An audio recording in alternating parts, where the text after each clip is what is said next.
এই তিন কারণের জন্য কেকেআর ভেঙ্কটেশ আয়ারকে 23.75 কোটি টাকা দিয়ে কেনাটা ছিল সঠিক সিদ্ধান্ত।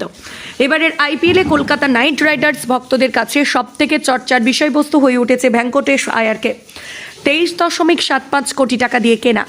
2021 সালে আইপিএলের মঞ্চে এন্ট্রি নিয়েছিলেন ভেঙ্কটেশ। প্রথম মৌসুমেই বেশ নাম কামিয়ে ফেলেছিলেন তিনি, যে কারণে 2022 সালে মেগা নিলামের আগে কলকাতা ফ্র্যাঞ্চাইজি ভেঙ্কটেশ আয়ারের মধ্যে ভবিষ্যৎ দেখতে পেয়েছিল, তাই তাকে রিটেন করেছিল দল।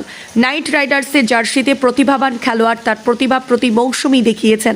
তবে এবারের আইপিএলে তাকে কিনতে এত টাকা খরচ করেছে কলকাতার ফ্র্যাঞ্চাইজি, যার রীতিমতো মেনে নিতে পারছে না ভক্তরা। ভেঙ্কটেশ আয়ার কলকাতা নাইট রাইডার্স দলের আপাতত সবথেকে ভরসাযোগ্য খেলোয়াড় হয়ে উঠেছেন, যে কারণেই তার উপর মোটা টাকা খরচ করেছে নাইট রাইডার্স।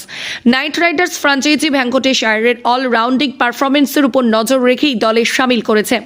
আসলে চাপের মুখেও ভালো ব্যাটিং লড়াই ক্ষমতা রয়েছে ভেঙ্কটেশের। 2021 সালে কেকেআরের মধ্যে অভিষেক হওয়ার পর থেকে মধ্যপ্রদেশের অলরাউন্ডার তাদের সেটআপে একটি গুরুত্বপূর্ণ অঙ্গ হয়ে উঠেছে। 135-এর উপরে ব্যাটিং স্ট্রাইক রেট সহ ভেঙ্কটেশ 2021 আইপিএলে 10 ম্যাচে 41.11 গড়ে 370 রান করেছিলেন। যদিও তার 2022 মরশুম খুব একটা ভালো কাটেনি। তিনি 2023 এবং 2024 সালে ধারাবাহিক পারফরমেন্সের মাধ্যমে বাউন্স ব্যাক করেন, যার মধ্যে 2023 সালে 404 রান এবং 2024 সালে 370 রান বানিয়েছিলেন। আইপিএল কেরিয়ারের ইতিমধ্যে একটি সেঞ্চুরি এবং 11টি অর্ধশতরান রয়েছে তার। জানা গেছে কলকাতা নাইট রাইডার্স নিলামের মঞ্চে অভিজ্ঞ অধিনায়কদের দলে সামিল করতে ব্যর্থ হয়েছিল, যে কারণে ফ্র্যাঞ্চাইজি চেয়েছিল দলের একজন অভিজ্ঞ খেলোয়াড়কে ক্যাপ্টেন হিসেবে বাছাই করে নিতে।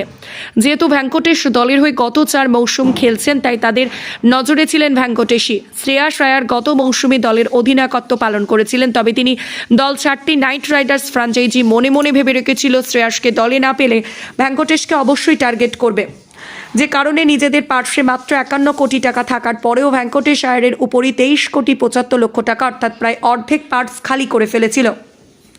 অধিনায়ক হিসেবে নিজেকে মেলে ধরতে চান ভেঙ্কটেশ। একটি সাক্ষাৎকারে তিনি জানিয়েছেন দলের অধিনায়কত্বের ভূমিকাটিও তিনি পালন করতে চাইছেন।